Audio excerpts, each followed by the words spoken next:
Hello, everyone. Welcome to Grid Live Pre-Race. Joe Samaniego here, along with Isha Azim from Racing with Isha, and we have Jackson Todd from 36xracing.com. A big thank you to our Patreon investors. Colin, Michelle, Mark, Robin, David, Matthew. You two can invest in the Grid Network each and every month. You sign up on Patreon, you get some Grid Network stickers. Another option as well too, you could do a one-time investment, get on the leaderboard for Buy Me a Coffee YouTube Super Chat. $10 or more, you'll get some Grid Network stickers mailed out to you. Like one of our investors from Jason from Hawaii, aloha. Thank you for supporting. I know he got his stickers. And also from Alex, big Jackson Todd fan watching. So we encourage everyone to participate in the chat room. And of course, the easiest way to support us, subscribe to the Grid Network. We're so close to 1,000 subscribers. Once we get there, got a lot of big things planned for the Grid Network. Isha, I know this is a big weekend for a lot of race fans. Supercars back. Well, it started with NASCAR over in Atlanta. That's right, Joe. We will be starting off the show with NASCAR. So, for the first time since 2019, Atlanta is the second race of the year following the Daytona 500. However, it is the first time with this current configuration where it acts like a mini super speedway. Now, this move was very polarizing among fans, and many of the drivers were also critical of it. However, the last time we were here, with the threat of rain, we did see a pretty good race. Now, with the surface more weathered, it may be potentially harder to go flat out all the time. Taking a look at the forecast, the high is 60 degrees and it is supposed to be sunny, so not too hot and slick. So, for this first question, let's start with you, Jackson. Do you anticipate this race at Atlanta to be more different than the past few races with this configuration? I, I'm very interested to see what happens this weekend. I feel like, I mean, year three, right? You had the first year, and then you have the second year where like you have 1 year of knowledge, and now as you enter the third year, it's like you actually have a bank of knowledge. But it's very interesting, this Atlanta track, because it's not every time you try to categorize it as like a super speedway, it's not a super speedway. It's a drafting track. It's like we brought back the last few years of the Gen 6. It's that performance of the car. I mean, to an extreme extent. Um, but yeah, I'm excited to see what happens this weekend. I think it's going to be different than what we've seen the last few years.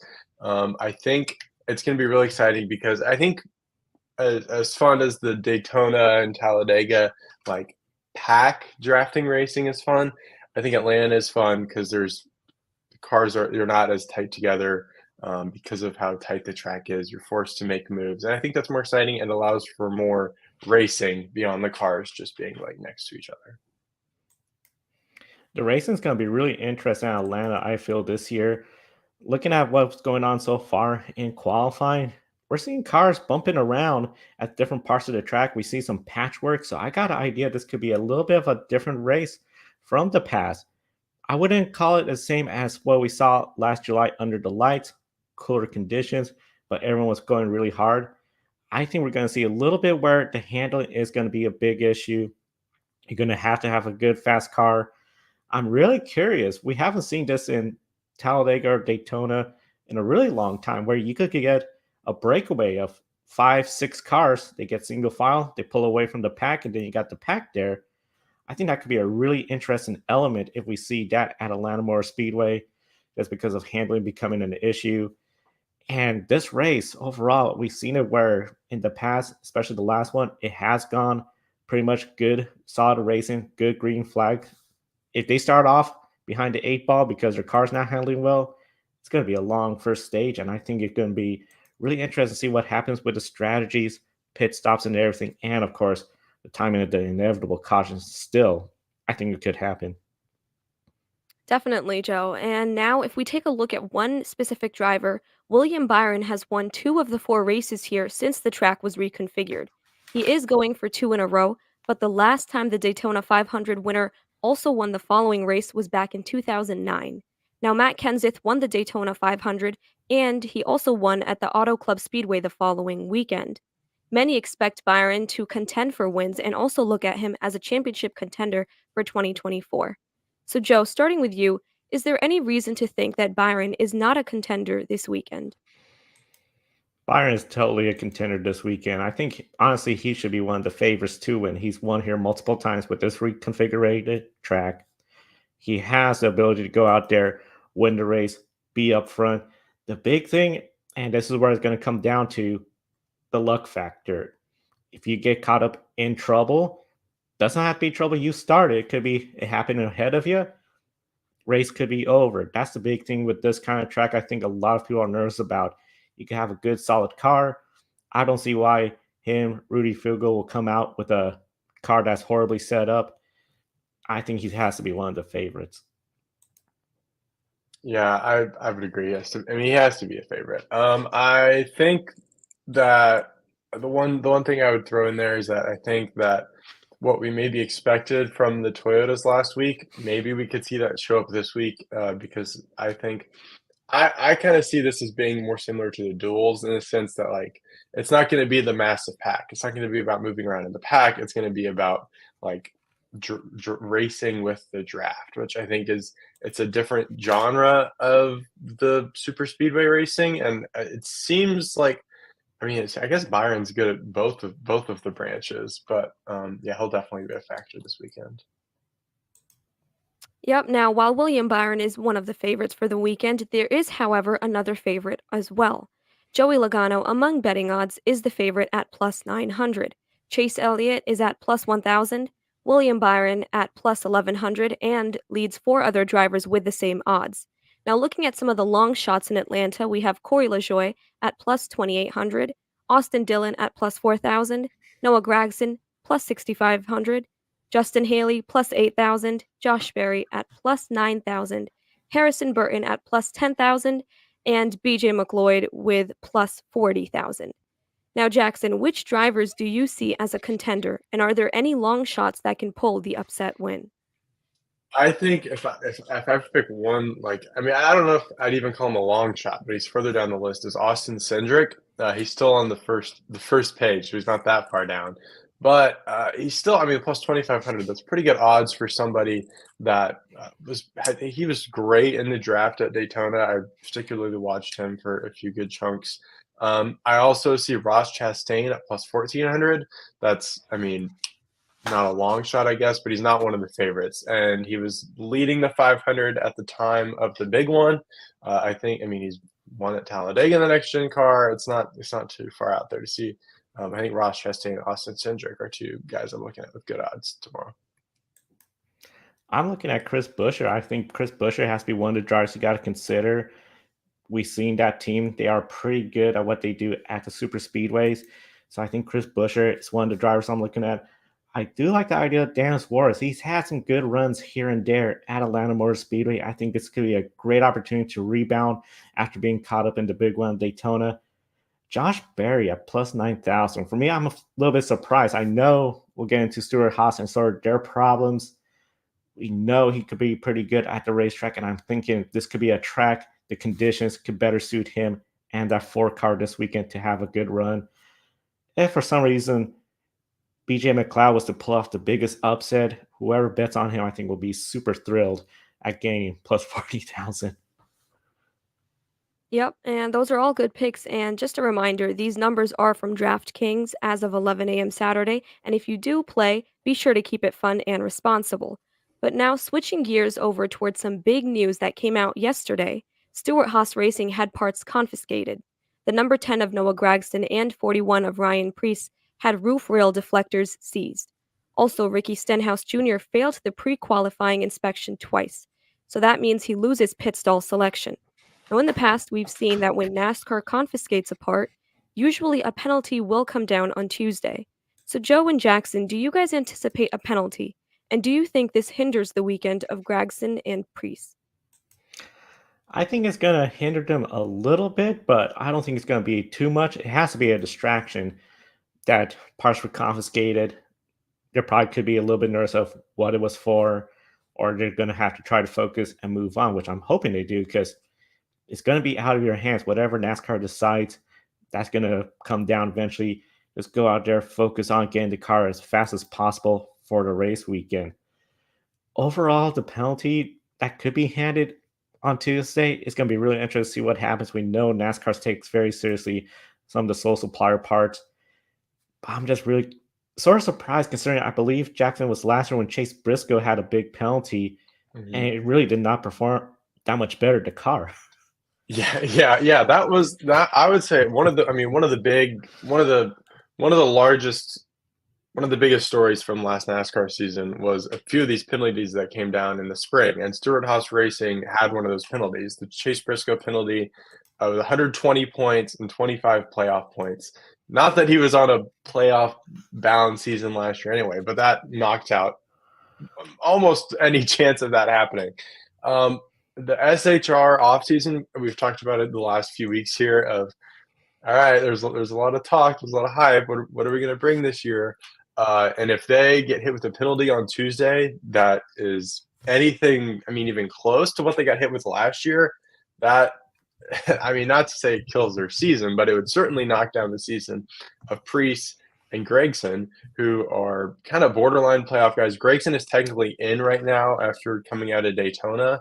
But if they lose points, I mean, that's going to knock them way down, and they're in that tier where you need basically every point you can get. Now, before we move on, I believe we have a comment in the chat room for us. So Adam says Chase Elliott wants to do in his home state and track as well. Now, with that, let us do a quick lightning round. So for this first question, Jackson, we'll start with you. The big one, will it happen or will it not happen?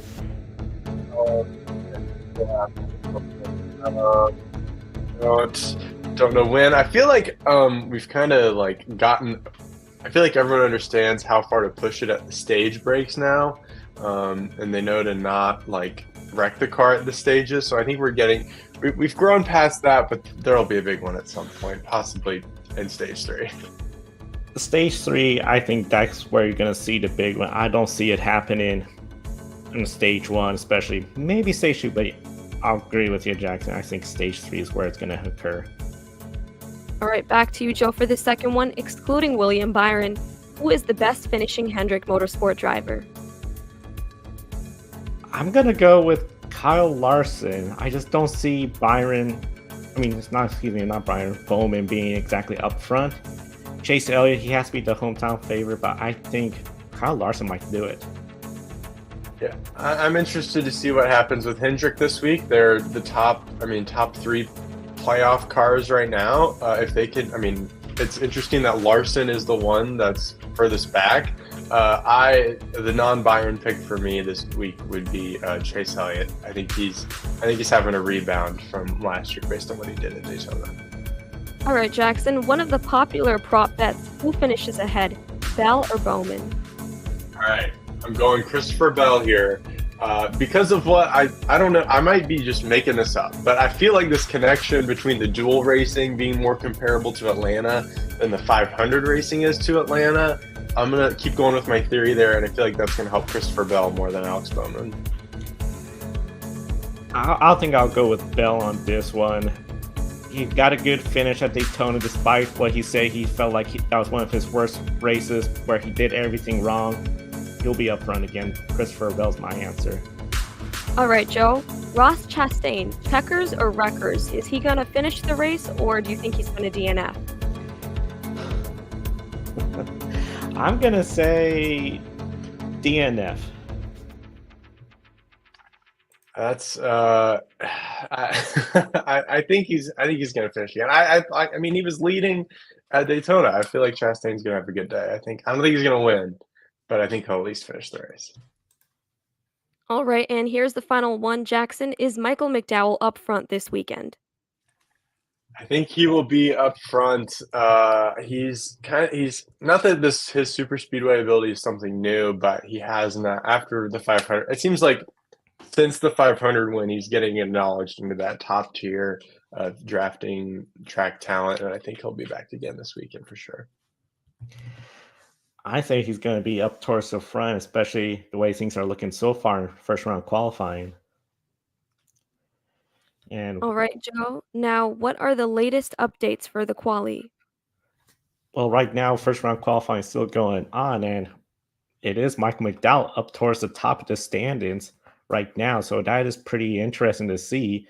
One of the big things I'm really curious about will be the second group because Group 1 is currently right out at Atlanta Motor Speedway. But Jackson, it looks like the Fords are again really fast. McDowell, Logano, Todd Yeah. Gilliland, Cindric, and Briscoe. And Yeah, seven of the top 9 fastest cars being Fords right now, which is, I mean, matching basically what we saw last week in Daytona 500 qualifying. And then you have the one thing that's different this week is that the Toyotas are not all the way down at the bottom. The Toyotas are kind of just in the middle of the pack.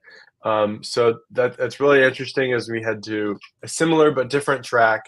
And this is going to be something definitely to follow up on as we go on past these super speedways and drafting tracks and into intermediates if Ford can keep this speed up. Ford, if they keep the speed up, Kyle Larson's ahead of William Byron. Those are the top Hendricks, but for Chevrolet, Kyle Busch, Austin Cindric, RCR, we haven't talked about them. Could this be a good, strong weekend for them, Jackson? I wouldn't have picked it, but here they are at the top of the board. I'm curious to see what Austin Dillon can do this year. Not that, he's on the hot seat at his family team, but when Kyle Busch is the teammate, Kyle Busch is winning races. Like, this might be a chance or an opportunity where both of them as a duo at least can prove something. Be interesting to see what could happen. Of course, second round will be coming up shortly. Isha, back to you to wrap up NASCAR. Yep, Joe, that is all for NASCAR. So we will now head over towards the Supercars Series. So the first race of the Repco Supercars Series is in the books. Ryan Wood's race ended on lap 1, turn 1, right in the beginning. He was stuck in the gravel and a safety car was brought out. But up front, we had a familiar sight for F1 fans. The 2 Red Bull cars saw a 1-2 all race except during pit stops. Cam Waters, one of the favorites to do well, lost a wheel and it completely came off. The safety car was brought out once again, and under caution, Brock Feeney won race 1. So, Joe, what are your thoughts on the Red Bull 888 Racing? Do you think they're the team to beat again? They sure look like it. After last year, when we saw Will Brown take the fight to them, get the championship, a lot of people were excited for this year, but not Will Brown, Brody Kosecki. Will Brown's now with 888 Racing. Apologies about that. But essentially, Will Brown was up there front too. This year, he's with 888. They're looking really good and strong. Brody Kosecki, we don't know what's going to happen. It's really just one of those deals, very unfortunate. And for that Airbus team, they're just nowhere in sight this weekend. I think, and this is going to be essentially 888 Racing return to dominance. I know some fans are not going to be thrilled to hear that, but one of the big things, especially after this race, there seemed to be the bigger problem for AAA was trying to ensure the 2 teammates were not on the same strategy where they could hurt each other during pit stops. We saw during the second safety car where, again, Will Brown came in, made a pit stop, put him in a different cycle. Worked out for Brody Kosecki, but I think this year, 888 Racing, they look like they're going to be one of the hard favorites throughout the Supercar Series in 2024. Definitely. And Jackson, I will now hand it over to you to talk about Pick a Winner. All right. This week, my microphone's working. All right. It is time for everyone's part of the week. Pick a winner. Several people correctly guessed Brock Feeney to win in the Supercars race. So we have 5 people tied for the lead overall as we enter the final weekend of February. As a reminder, Adam is leading the monthly challenge. If you win the monthly challenge, you are getting some of those cool grid stickers that Joe's showing off there. You can join on the leaderboard by commenting who you think is going to win the 2 races we're going after this weekend. 100 races this year, 2 this weekend. Kobe, 3-time Pick a Winner champion. We're starting with NASCAR. Isha, you pick first. My Pick a Winner for NASCAR is going to be one of the favorites we talked about at William Byron. Solid pick. I am going with Brad Keselowski today. I think he's finally going to break through and get that driver-owner victory. Joe?